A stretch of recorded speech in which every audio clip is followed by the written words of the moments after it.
ubasha kuzuza ino form uko babidusaba kugira ngo ubashe guhabwa task cyangwa se icyo gupostinga kuri stati yawe, ugomba kubanza kuba wujuje ino form ikurikira kugira ngo ubashe kubona amahirwe. Abantu benshi byakomeje kubagora katari ukuntu wayifungura. Uraza kuri WhatsApp cyangwa se ahandi hantu hose bayiguhereye, ugakanda kuri ino form iyi ngiyi nk'uko bikubwira, numara kuyikanda bakakuzana hano, numara kuzana hano, aho urabona hano bagusaba gushyiramo email, hano nta kintu kiba kirimo kuko njye nayujuje harimo email, ariko hano nta kintu kiba kirimo. Ubu uragenda ugashyiramo email yawe ukoresha kuri Click Rwanda, noneho hano kuri username on Click Rwanda ushyiramo amazina ukoresha kuri Click Rwanda cyangwa se shop yawe ukoresha kuri Click Rwanda. Ubwo ni shop yawe kuko ufunguje account bagusaba gushyiramo username, n'abandi bavuga ngo nicknames, ni amazina nyine uba warise kuri Click Rwanda, warise shop yawe cyangwa se iduka ryawe. WhatsApp number ni WhatsApp, ni nimero yawe ya WhatsApp. Momo number ni nimero yawe ibaruye kuri Momo, naho uraza ukayishyiramo name registered on Momo, ni amazina inimero yawe yo kuri Momo ibaruyeho. Hano no ngo follow our Instagram account and submit screenshot. Dukurikire kuri Instagram, nurangiza ushyire screenshot, ude screenshot. Uraza kandi kuri ino link, iyi link rero ikuzana hano kuri Instagram. Mara kuzana kuri Instagram, urabona ko njye narayifollowinze cyangwa se iyi ni account official. We uraza uhita ukanda kuri follow, numara gukanda kuri follow uhita urya screenshot, numara kurya screenshot ugaruke inyuma cyangwa se ibi ngibi uhita ubikupa, ugaruke muri ya form, ugaruke hano kuri ya form, uzana handitse ngo add file, add file, uhita uzana handitse browse, browse, uhita uzana muri media, numara kuza muri media uraza guhita uza hano kuri gallery, uhita uza kuri album, muri screenshots uhita ushyiramo ya screenshot, reba ya screenshot uhite kwishyiramo, urabona screenshot yagiyemo. Kabiri, dukurikiye kuri Facebook page yacu, nurangiza naho ushyiramo screenshot. Naho nkuko wabikoze ku bwa mbere kuri Instagram, naho urakanda kuri no link bahita bakujyana kuri Facebook, urahita usanga account ya Click Rwanda nayo uhita uyifollowinga. Umara kuyifollowinga nawe wongere ugaruke ushyiramo screenshot nkuko twabikoze hariya bwa mbere. Na hano kuri WhatsApp channel naho biri kubagora, nawe uraza ukandeho, bari kuvuga ngo bari guhita babagara ngo kuri WhatsApp yawe, ubwo nuko afite connection nkeya. Numara gukanda baraza kujyana muri WhatsApp channel, hano hejuru hano mwingo uraza gusanga ibuto ryanditse ngo follow, urahita ukanda kuri follow, nurangiza naho kuri screenshot uhita uzukupe hano, ugaruke hano naho uyishyiremo hano handitse ngo add file, naho uyishyiremo. Noneho kano kantu ko kari kubagora ngo ya point of view, ntabwo ari views zawe, ahubwo hano ni igitekerezo cyawe, uko wumva bino bintu, icyo byitezeho, uko wumva byakakwiye kugenda.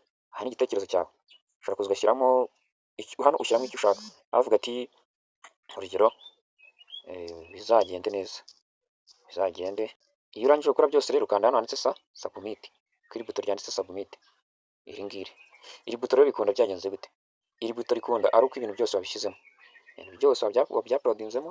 Hano hari za file, aha hose urabona ahangaha hari follow our Facebook and submit screenshot. Ahangaha urabona nta kintu kirimo, ubuhanzi bw'iri buto ntabwo byakunda, ntabwo byaba submitted kuko barambwira ati ibi ntabwo urabyuzuza. Bisaba rero byose ubyuzuze, akantu ku kandi byose ubyuzuze ugenda ushyiramo. Ngo biraza gusaba, nimba utabikoze biraza gusaba wongere uze ukande ujye kuri Facebook, utakujyana kuri Facebook urahita usanga ino account ya Click Rwanda, uhita uyikanda follow. Urabona ngenda yifollowinga, uraza guhita ukanda hano arabanditse follow.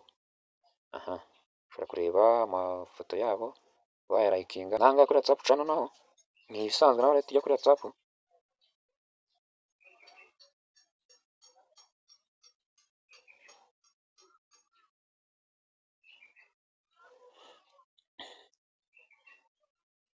Abantu rero bafite connection nkeya, ku bantu bafite connection nkeya, iyo ukanze kuri WhatsApp channel bari guhita bazana ahantu hameze gutya, bari kubazanira ahantu hameze gutya. Iyo ukanze kuri WhatsApp channel bari kubazanira ahantu hameze gutya. Niba bakuzanira ahantu hameze gutya rero ushatse kuvuga ko ufite connection nkeya cyangwa se telefone yawe itihuta, itari guhita ikujyana kuri WhatsApp ako kanya direct. Ikiri buze gukora hano, uraza gukanda hano, barahita bakwereka application za WhatsApp ufitemo.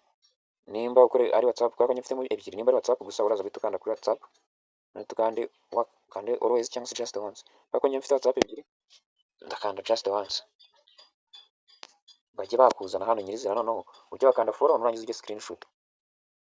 Abantu muri gutanga screenshot ahangaha bimeze gutya, ibi ntabwo ari byo, ntabwo ariyo rwose. Uraza gusubira inyuma naho ujye washyiramo, ujya kuri YouTube channel, ukora subscribe kuri YouTube channel, naho barahita bakuzanira YouTube channel ya Click Rwanda. Kuri YouTube channel yaho uraza ufungure video, urebe video, ugaruke naho uyizire hano kuri add file. Ubu noneho nemerewe kuba na submitting. Submit. Aha nari kuvuga ngo rero ngo na submitinze ngo ariko ngo sinamenye ikurikiyeho.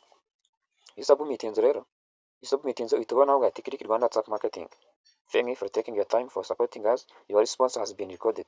Iki gihe biba byarangiye, wowe icyo usigaje gukora ni ukugaruka kuri WhatsApp. Form warangije kuyuzuza kuri WhatsApp.